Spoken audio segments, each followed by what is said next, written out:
Hello dear students, कैसे हैं सभी। आई होप सभी ठीक होंगे। पढ़ाई लिखाई सभी की अच्छी चल रही होगी। आपको जैसे कि पता, हमने अभी तक 2 लेक्चर्स कर लिए हैं एरर के ऊपर। एक था आपका लेक्चर नंबर 1 और लेक्चर नंबर 2 आपके हो चुके हैं। लेक्चर नंबर 1 में मैंने आपको एरर्स के बारे में बताया था और उसके बाद मैंने आपको बताया था आपके 3 किस्म के एरर होते हैं, एक पॉजिटिव, एक नेगेटिव और एक ज़ीरो। सेकेंड लेक्चर में मैंने आपको डिटेल में बताया था आपके फर्दर 3 टाइप्स ऑफ एरर्स जो होते हैं। एक होता है आपका सिस्टमेटिक एरर, दूसरा आपका होता है रैंडम एरर एंड थर्ड आपका होता था कौन सा, ग्रॉस एरर। राइट, ये सारी बातें हमने डिस्कस कर ली। अगर अभी तक आपने इन दोनों लेक्चर को नहीं देखा तो इनको अच्छे से देखो, क्योंकि लेक्चर नंबर 1 में मैंने आपको ट्रू वैल्यू क्या होती है उसके बारे में बताया था, ठीक है, और एक मेजर वैल्यू होती है वो क्या होती है उसके बारे में मैंने आपको बताया था। ये सारा था आपका एरर के बारे में 2 लेक्चर। आज हमने पढ़ना है एब्सोल्यूट एरर क्या होता है, मीन एब्सोल्यूट एरर क्या होता है और रिलेटिव एरर क्या होता है। अगर आपने पहले वाला जो एब्सोल्यूट एरर पढ़ा रहा हूँ मैं, अगर मैंने ये आपको समझ आ गई अच्छे से, तो आगे दो या तीन टाइप के एरर बचेंगे वो भी आपको ऑटोमेटिकली समझ आ जाएंगे। तो शुरू करते हैं पहले से। आपका कौन सा एब्सोल्यूट एरर, क्या नाम है, एब्सोल्यूट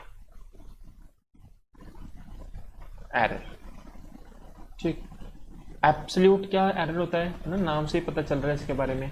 तो एब्सोल्यूट एरर क्या बोलता है, अगर मैं बुकिश लैंग्वेज में आपको बताने की कोशिश करूं तो एब्सोल्यूट एरर क्या होता है, ये बेसिकली डिफरेंस होता है। It is a difference. किसका डिफरेंस भाई, it is a difference between आपकी कौन सी वैल्यू, ट्रू वैल्यू। वही जैसे एरर की स्टेटमेंट मैंने बताई थी, एरर क्या होता था, वो डिफरेंस होता था ट्रू वैल्यू और मेजर्ड वैल्यू का। यहां पे क्या है, it is a difference between true value and individual, कौन सी वैल्यू, इंडिविजुअल होनी चाहिए, ठीक है। मीन की बात नहीं करेंगे हम, यहाँ पे क्या बोलेंगे, individual error, individual measured value. किसकी मेजर्ड वैल्यू होगी जी, आपकी कोई एक क्वांटिटी होगी, ऑफ ए क्वांटिटी। कैसी, of A quantity gives us, क्या देता है हमें, एब्सोल्यूट एरर देता है। क्या देता है हमें, एब्सोल्यूट एरर देता है, ठीक है। इस चीज़ को समझने के लिए, मैथमेटिकल फॉर्म करने के लिए, इसका मान लो एक आपकी कोई फिजिकल क्वांटिटी है, लेट कर लो आपके पास, लेट फिजिकल क्वांटिटी, ठीक है, कोई फिजिकल क्वांटिटी है जिसको मेजर किया गया, उस क्वांटिटी को। जी फिजिकल क्वांटिटी क्या हो सकती है, आपका टेम्परेचर हो सकता है। मैं आपको बोल दूं जाओ आप वाटर का टेम्परेचर मेजर करो, मैं आपको बोल दूं जाओ आप आपके पास टी का कप है उसका टेम्परेचर मेजर करो, मुझे एक्यूरेट वैल्यू बताओ। तो इस तरह से आप कोई भी क्वांटिटी की मेजरमेंट कर सकते हो। करंट का, आप करंट की वैल्यू फाइंड करो। इस तरह से कुछ भी आपको बोला जा सकता है जिसको हम क्या बोलते हैं, फिजिकल क्वांटिटी। कोई आपकी एक फिजिकल क्वांटिटी है जिसको मेजर किया गया, जिसको क्या किया गया, मेजर किया गया, कितने टाइम्स, एन टाइम्स। कोई एक फिजिकल क्वांटिटी है जिसको एन टाइम मेजर किया गया, और जब उसको मेजर किया तो हमारे पास कुछ ना कुछ एन टाइम मेजर कर रहे हैं तो उसकी वैल्यू आएगी कुछ ना कुछ। मान लो फर्स्ट टाइम जो आपने एक्सपेरिमेंट किया उसकी वैल्यू आई A1, दूसरी बार एक्सपेरिमेंट किया उसकी वैल्यू आई A2, थर्ड टाइम किया उसकी वैल्यू आई A3। आपने कितनी बार एक्सपेरिमेंट किया, एन टाइम्स, तो आपके पास मान लो लास्ट टर्म जो आई वो कितनी आई आपकी, AN आई। ये सारी की सारी आपकी क्या है, दीज आर मेजर्ड वैल्यू। कौन सी वैल्यू है आपकी, मेजर्ड वैल्यू। हमने क्या किया, एक फिजिकल क्वांटिटी थी उसको मेजर किया n times, n time measure करने के बाद आपके पास कुछ इस तरह से वैल्यूज आई, किसकी, जिस क्वांटिटी को हमने मेजर किया। अब इस चीज़ को समझने के लिए देखो, मैंने आपको सिखाया था, जब भी हमें एरर को रिमूव करना होता है तो हमारे पास, जब भी कोई एक्सपेरिमेंट कर रहे हैं उसको बार बार रिपीट करते हैं। एटलीस्ट आपने अगर प्रैक्टिकल 10th में जब किया था तो आपको बताया गया होगा ना, जब भी हम एक्सपेरिमेंट करते हैं तो हमें क्या करना होता है, हमें सिर्फ 2 रीडिंग या 1 रीडिंग नहीं लेनी है, एटलीस्ट हमें 3 रीडिंग तो लेनी ही पड़ती है कोई एक्सपेरिमेंट की। क्यों लेनी पड़ती है, क्योंकि हमें उसका जितनी वैल्यूज आई होती है उसका बाद हम क्या लेते हैं, मीन लेते हैं। और मैंने लास्ट लेक्चर में आपको बताया था, जो मेजर्ड वैल्यू होती है, जितनी भी मेजर्ड वैल्यू अगर उनका हम मीन ले लें, अगर उनका हम क्या ले लें, मीन ले लें, तो मीन हमें क्या देता है, ऑलमोस्ट हमें क्या देता है, ट्रू वैल्यू दे देता है। ऑलमोस्ट कितनी वैल्यू दे देता है, ट्रू वैल्यू दे देता है। ये चीज़ मैंने आपको एग्जाम्पल से भी समझाई थी, तो आज फिर से मैं इस एग्जाम्पल को, अगर आपने लेक्चर फर्स्ट टाइम ये देख रहे हो, पहले 2 लेक्चर देखना है ही इंपॉर्टेंट है, लेकिन अभी आप यहाँ पे अगर पहली टाइम देख रहे हो इस लेक्चर को तो फिर भी मैं आपको समझा देता हूँ कैसे मैंने बताया था। देख लो एग्जांपल, मान लो आपने क्या करना था, आपने एक वायर है, वायर के अंदर करंट मेजर करना था। मान लो उस वायर के अंदर जो एक्चुअल करंट फ्लो हो रहा है कितना हो रहा है, 10 एम्पियर हो रहा है। लेकिन आपको थोड़ा ना पता है, वो तो मुझे पता है एक वायर के अंदर 10 एम्पियर करंट फ्लो कर रहा है। आप तो एक्सपेरिमेंट करोगे अपने मीटर के साथ, मल्टीमीटर के साथ। तो मान लो फर्स्ट टाइम जब आपने मेजरमेंट की, तो मेजरमेंट करने के बाद आपको कितना करंट देखने को मिला, 9.5 एम्पियर। आप इस वैल्यू को सही वैल्यू नहीं मान सकते। हमें क्या करना होता है, मैंने जैसे कि आपको बताया, हमें बहुत सारे एक्सपेरिमेंट, उसी एक्सपेरिमेंट को बार बार रिपीट करके हमें ऑब्जर्वेशन लेनी होती है। मान लो दूसरी बार सेम एक्सपेरिमेंट किया तो हमारे पास मान लो कितना है, 10.5 एम्पियर आ गया। थर्ड बार हमने एक्सपेरिमेंट किया तो मान लो हमारा जो वैल्यू देखने को मिली वो मान लो कितनी मिली, 9.8। अगली बार एक्सपेरिमेंट किया तो मान लो हमें वैल्यू कितनी देखने को मिली, 10.2। नेक्स्ट टाइम एक्सपेरिमेंट किया हमें कितना मिल गया, 10 एम्पियर। ये सारी वैल्यू जब आपने इतने सारे एक्सपेरिमेंट किए, इन सारी वैल्यूज को ले लिया हमने, बार बार एक्सपेरिमेंट रिपीट किया। अगर एक वैल्यू लेते है ना, फॉर एग्जाम्पल आप क्या करते, एक ही वैल्यू को लेते। अगर आप एक वैल्यू को ले लेते तो मान लो फर्स्ट इस वैल्यू में आपको रिजल्ट मिल जाता, तो आपका आंसर गलत होता, क्योंकि आपका करंट है कितना, 10 एम्पियर। लेकिन जब आपने मेजरमेंट की तो आपको कितना देखने को मिल गया, 9.5, जो कि गलत है। आपको थोड़ा ना पता कि एग्जैक्ट कितना है। तो एग्जैक्ट वैल्यू जब भी निकालनी हो, ट्रू वैल्यू जब भी निकालनी हो, आप क्या करो, बार बार एक्सपेरिमेंट को रिपीट करो। जो रिपीट करके आपको वैल्यूज मिलेगी उनको सभी का क्या ले लो, सम ले लो, उन सभी को ऐड कर दो। मैं सिंपल कहूँ, सिंपल भाषा में कहूँ तो आप उसका क्या ले लो, मीन ले लो। जैसे कि जितनी वैल्यूज है 9.5, 10.5, 9.8 प्लस 10.2, और कौन सी वैल्यू थी आपकी, 10। मीन कैसे लेते हैं, जितनी बार आपकी ऑब्जर्वेशन आई थी, 1 2 3 4 5 के साथ इसको क्या कर दो, डिवाइड कर दो। जब आप इस पूरी चीज़ को सॉल्व करोगे, कर लेना, देख लेना, आपका आंसर कितना आएगा, 10 एम्पियर आएगा। मैं सिंपल से हाइपोथेटिकल आपको ये एग्जांपल दे रहा था प्रूव करने के लिए कि हम मीन क्यों लेते हैं। जब भी हमें मीन लेते हैं तो हम ऑलमोस्ट मान के चलते हैं जो हमारा मीन लिया गया ऑब्जर्वेशन से वो आपका क्या है, ट्रू वैल्यू है। हम उसको क्या मान लेते हैं, ट्रू वैल्यू मान लेते हैं। इसलिए हमें इस एक्सपेरिमेंट को जो परफॉर्म किया, तो मान लो जो मीन है, मीन ऑफ मेजर्ड वैल्यू, जो मेजर की है आपने वैल्यू, उनका जो मीन है वो कैसे निकालोगे बताओ मुझे। और इस मीन को, मीन ऑफ मेजर्ड वैल्यू को मान लो क्या है, AM। ठीक है, ओके। तो AM निकालने के लिए आपको क्या करना पड़ेगा, आपकी कितनी वैल्यू आई थी, A1 आई थी, A2 आई थी, plus A3 plus A4 plus so on up to कहाँ तक, AN। कितनी टाइम आपने एक्सपेरिमेंट को रिपीट किया था, N टाइम। ये आपको क्या मिल गया, मीन मिल गया। इसको मैं समेशन की फॉर्म में भी लिख सकता हूँ। समेशन की फॉर्म में क्या, देखो n आपका हर A1 के नीचे भी है, A2 के नीचे भी है, A3 के नीचे भी है। तो इसको मैं क्या कर सकता हूँ, कॉमन लिख सकता हूँ। तो मेरा क्या हो जाएगा, 1/n। समेशन आपको पता है ना, सम के लिए यूज की जाती है। तो क्या है, देखो यहाँ पे भी A है, यहाँ पे भी A है, यहाँ पे भी, हर जगह A लगा हुआ है। लेकिन A के साथ एक चीज और लगी हुई है आपकी, यहाँ पे 1 लगा, यहाँ पे 2 लगा, यहाँ पे 3 लगा। अब एक चीज नोटिस करो, यहाँ से 1 से कितना हो गया 2, 2 से कितना हो गया 3, 3 से कितना हो गया 4, ऐसे कितना होगा 5, फिर 6। तो ये बेसिकली हो क्या रहा है, यहाँ पे आपकी A तो वैसे का वैसा रह रहा है, चेंज क्या हो रहा है, ये वाला नंबर हो रहा है। तो मैं इसको क्या मान लूंगा, I मान लूंगा। I की वैल्यू कहाँ से शुरू हुई है, 1 से शुरू हुई है, और कहाँ तक चल रही है, N तक चल रही है। इस तरह से हम समेशन लिखते हैं। देखो इस समेशन का मैं सिखा देता हूँ यूज कैसे किया जाता है। देखिए, अगर मैं इस समेशन को खोल दूं, ओपन कर दूं, तो ओपन कैसे होती है, ये 1/n तो वैसे का वैसा रहेगा। अंदर क्या हो जाएगा, वैल्यू कहाँ से शुरू हुई, 1 से शुरू हुई, यहाँ पे I दिख रहा है, वहाँ क्या लिख दो, 1 लिख लो। समेशन का मतलब होता है सम, फिर सम का साइन लगाओ, फिर AI की जगह क्या हो जाएगा, A तो आएगा ही आएगा। अब I क्या हो जाएगा, पहले 1 था, 1 के बाद क्या आ जाएगा आपका 2 आ जाएगा, फिर A 3 आ जाएगा, फिर प्लस A 4 आ जाएगा। कब तक ये चलता चलेगा, जब तक आपकी n वैल्यू ना आ जाए। nth वैल्यू जब आ जाएगी आपकी, फिर आपकी समेशन होना बंद हो जाएगी। तो यहाँ क्या आ जाएगा, प्लस AN। एक चीज नोटिस करो, आपको वापिस समेशन खोलने के बाद यही चीज तो मिल रही है। तो मैंने इसको क्या किया, इस चीज को समेशन की फॉर्म में लिख दिया। ठीक है, ये सारी बातें आपको समझ आ गई होगी, समेशन किस तरह से लिखते हैं, है ना। मैंने ये एक बार पहले भी बताया हुआ आपने, और ये 9th में भी शायद पढ़ा होगा इन चीजों के बारे में। ओके फाइन, ये आ गया हमारा पास समेशन। ये आपका पास आ गया समेशन। समेशन मीन्स आपको ये मीन मिल चुका है। क्या मिल चुका है? मीन मिल चुका है। देखिए इसको मैं हाईलाइट कर देता हूँ। ये जो मीन है, और मैंने पहले ही आपको बताया, ये जो मीन है, मीन बेसिकली क्या है आपका? मीन आपको क्या देगा? ट्रू वैल्यू देगा। मीन आपको क्या देगा? ट्रू वैल्यू देगा। तो मैं यहाँ पे लिख देता हूँ, since mean of measured value, since mean of measured value, जो मेजर्ड वैल्यू है उसका जो मीन होता है वो क्या देता है हमें? बताओ। ट्रू वैल्यू देता है। गिव्स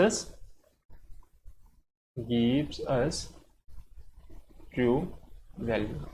हमें क्या मिल जाती है? ट्रू वैल्यू मिल जाती है। मीन्स ये जो ए एम है ना, ये हमें क्या दे रहा है? ट्रू वैल्यू दे रहा है। ठीक है, जो भी हमने एक्सपेरिमेंट किया, क्वांटिटी थी जो, उसकी क्वांटिटी को जब हमने मेजर किया, उसका मीन लेके ये जो मीन आया ना आपका, ये हमें क्या दे रहा है? ट्रू वैल्यू दे रहा है। ट्रू वैल्यू मीन सब मिल चुकी है। अब स्टेटमेंट देखो क्या थी हमारी। स्टेटमेंट थी, it is a difference between true value and individual measured value. Individual measured value क्या है उस एक्सपेरिमेंट में? A1 आपकी इंडिविजुअल वैल्यू है, A2 आपकी इंडिविजुअल वैल्यू है, A3 आपकी इंडिविजुअल वैल्यू है, AN भी आपकी क्या है? इंडिविजुअल वैल्यू है ना, अलग अलग से। तो हमें डिफरेंस लेना होता है ट्रू वैल्यू और इंडिविजुअल वैल्यू का। वो हमें क्या देता है? एब्सोल्यूट एरर देता है। ठीक है, देखिए अब हमें AM क्या पता चल चुका है? True value. तो according to statement, according to statement के मुताबिक क्या हो जाएगा बताओ मुझे? स्टेटमेंट के मुताबिक भी क्या था आपका? जो एब्सोल्यूट एरर है, और एब्सोल्यूट एरर हम कैसे लिखते हैं? डेल्टा। जैसे मैंने A1 का निकालना है, मींस आपका ये जो एक्सपेरिमेंट किया था, आपको जो A मेजर वैल्यू मिली थी, इस मेजर वैल्यू में कितना एरर आया, जो इस मेजर वैल्यू का एरर हम ढूंढ लेंगे, वो हमें क्या देगा? एब्सोल्यूट एरर कहलाएगा। मींस A1 का अंदर जो हमने A1 मेजर वैल्यू ली थी एक्सपेरिमेंट करके, उसके अंदर एरर कितना है वो कैसे निकालोगे? True value. ट्रू वैल्यू क्या है हमारी? AM माइनस क्या कर दोगे? मेजर वैल्यू कितनी आई थी? A1। ये आपका एब्सोल्यूट एरर हो गया। किस केस के लिए? ये आपका एब्सोल्यूट एरर हो गया आपकी A1 मेजर वैल्यू के लिए। ऐसे ही आपको एरर निकालना है किसके अंदर? A2 के अंदर। तो क्या हो जाएगा? A delta A2 true value यानी कि AM माइनस क्या कर दोगे? A2 कर दोगे। इस तरह से बेसिकली आपको करना है। ठीक है, ऐसे ही आप करते चलो। Wait for a second. Okay, अच्छा ये इस तरह से चलता रहेगा। ठीक है, ये कब तक चलता चलेगा? जब तक आपकी लास्ट मेजर्ड वैल्यू के अंदर एरर नहीं पता चल जाए। तो कहाँ तक आपको एरर ढूंढना है? AN तक। तो AM माइनस क्या हो जाएगा? AN। ये जो वैल्यू है ना डेल्टा A, ये भी आपका क्या? एब्सोल्यूट एरर है किसका? A1 का। डेल्टा A2 क्या है? एब्सोल्यूट एरर है किसके अंदर? A2 मेजर वैल्यू के अंदर। डेल्टा AN क्या है आपका? एब्सोल्यूट एरर है किसके अंदर? आपकी AN के अंदर। आई होप आपको बातें समझ आ गई होगी मैं जो समझा रहा हूं आपको। ठीक है, ओके।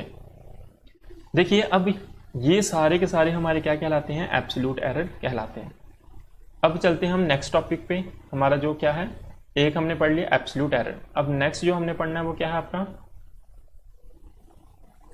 वो है आपका मीन एब्सोल्यूट एरर। नाम से ही पता चल रहा है कौन सा है आपका। एक सेकेंड,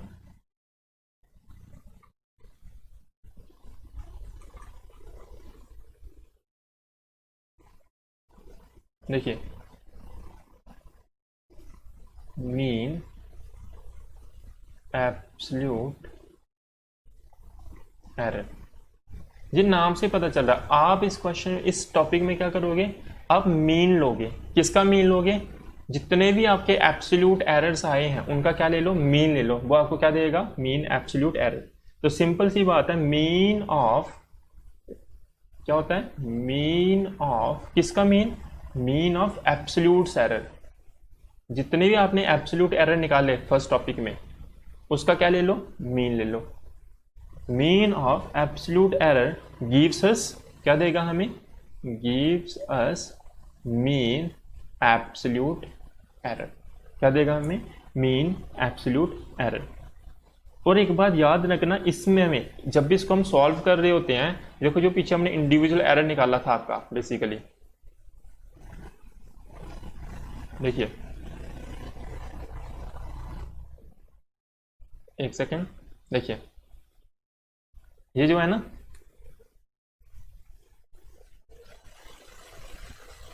ये हमने जो अभी फाइंड किया था, देख रहे हो यहां पे ये जो डेल्टा A1 है, डेल्टा A2 है, डेल्टा AN है, जितनी भी ये वैल्यूज हैं आपकी, ये सारी क्या है, एब्सोल्यूट एरर्स हैं। ये सारी क्या है, एब्सोल्यूट एरर्स हैं। अब ये डेल्टा A1 आपका पॉजिटिव भी आ सकता है, नेगेटिव भी आ सकता है, जीरो भी आ सकता है, ठीक है ना। जैसे मैंने एग्जांपल दी थी उसकी मदद से आप एक बार करके देख लेना। तो डेल्टा A2 आपका पॉजिटिव भी हो सकता है, नेगेटिव भी हो सकता है, जीरो भी हो सकता है। तो इसलिए जब हम क्या निकालते हैं, मीन एब्सोल्यूट एरर निकालते हैं।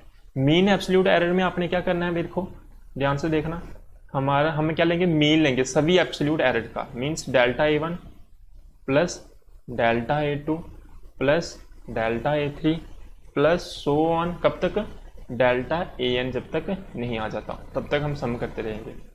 लेकिन मैं अभी अभी आपको बता क्या रहा था, ये जितने भी जो वैल्यूज हैं ये आपकी जीरो भी हो सकती है, पॉजिटिव भी हो सकती है, नेगेटिव भी हो सकती है। तो जब हम मीन ले रहे होंगे तो याद रखना इनकी हमेशा कैसी वैल्यू लेनी है, हमें पॉजिटिव वैल्यू लेनी है। पॉजिटिव वैल्यू कैसे मिलती है, हम क्या करते हैं, मॉडुलस ले लेते हैं। मॉडुलस आपने पढ़ा होगा ना, तो हम उसका सारी वैल्यूज का क्या ले लेंगे, मॉडुलस लेके फिर सम करेंगे। मॉडुलस लेने का फायदा क्या है, ये हमें सिंपल क्या देगा, आपको मैग्नीट्यूड देगा, सिर्फ मैग्नीट्यूड देगा, आपको ये पॉजिटिव और नेगेटिव वैल्यू नहीं देगा। अगर कोई चीज ऐसे -3 है, इसका मॉडुलस निकालोगे तो आपको कितना मिलेगा, 3 मिलेगा। अगर आपके पास 3 है, इसका मॉडुलस निकालोगे, इसका भी कितना आ जाएगा, 3। मॉडुलस अगर मैं आपको नटशेल में बताऊं, मॉडुलस का काम क्या है, ये नेगेटिव वैल्यूज को भी क्या कर देता है, पॉजिटिव कर देता है।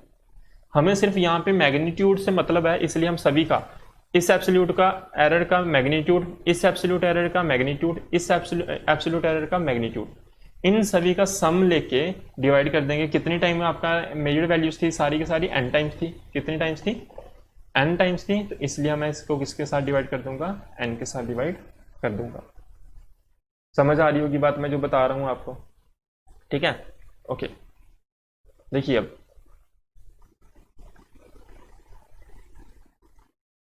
देखो, ये हमें क्या मिला, आपका एब्सोल्यूट एरर मिला। क्या मिला, मीन एब्सोल्यूट एरर मिला। और मीन एब्सोल्यूट एरर डिनोट किसके साथ किया जाता है, डेल्टा AM। किसके साथ डिनोट किया जाता है इसको, डेल्टा AM। समझ आ गई होगी बात। m का मतलब मीन हो गया, ठीक है। देखिए मैं इसको और अच्छे से लिखता हूं समेशन की फॉर्म में। तो क्या है, delta A mean means mean absolute error.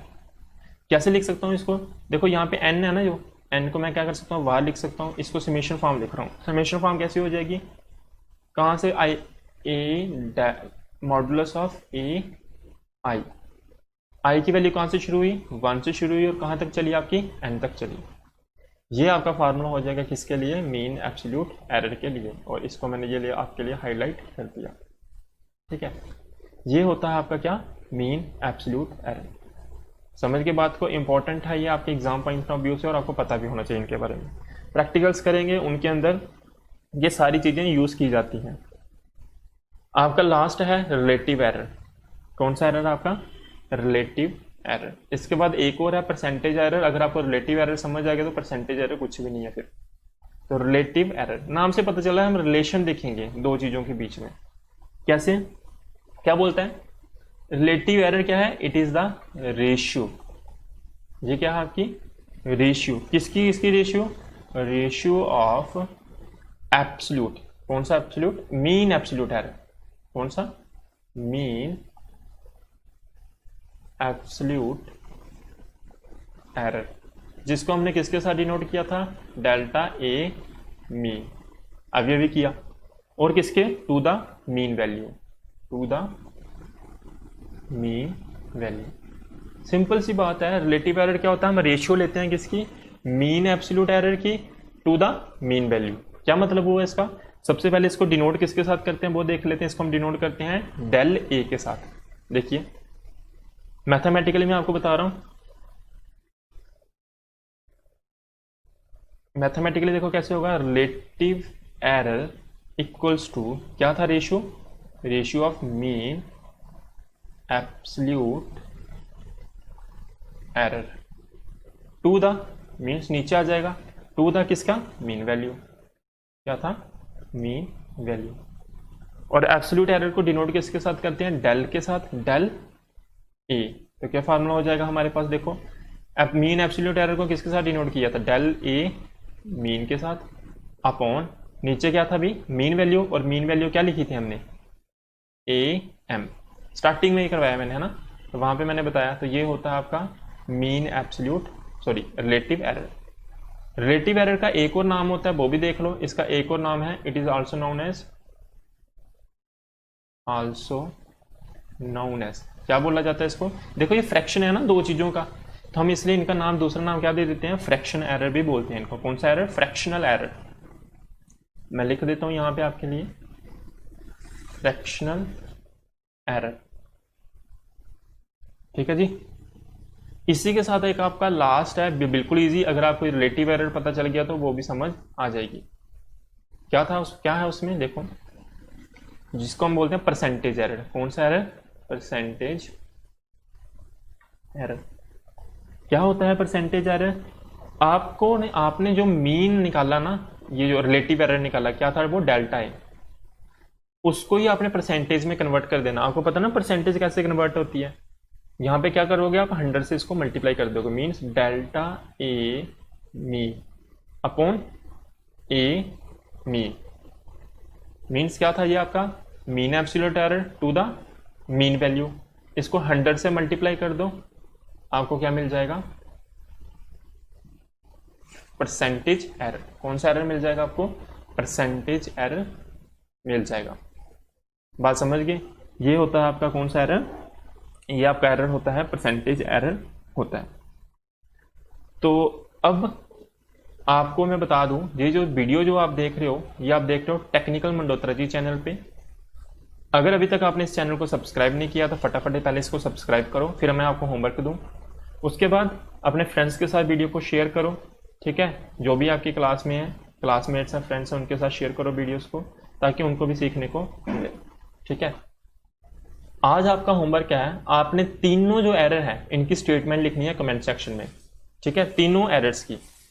तो आई होप ये जितने मैंने पढ़ाया आपको एरर्स के बारे में, ये आपको समझ आ गई होगी। तो नेक्स्ट लेक्चर में आपके साथ मिलते हैं एक न्यू टॉपिक के साथ, जिसके अंदर जो कि हम पढ़ेंगे कम्बिनेशन ऑफ एरर्स, एरर के कम्बिनेशन को हम स्टडी करेंगे। आज आपका होमवर्क फिर से रिपीट कर रहा हूं, आपको बताना है एरर क्या होता है, उसकी स्टेटमेंट, दूसरा आपको बताना है एब्सोल्यूट एरर क्या है, तीसरा आपको बताना है मीन एब्सोल्यूट एरर क्या है, एंड थर्ड आपको बताना है रिलेटिव एरर क्या है। मीन चार स्टेटमेंटें आपको लिखनी है कमेंट सेक्शन में, ये आपका आज का आपका होमवर्क है। तो आज के लिए हम इतना ही लेक्चर रखते हैं, bye bye, have a nice day.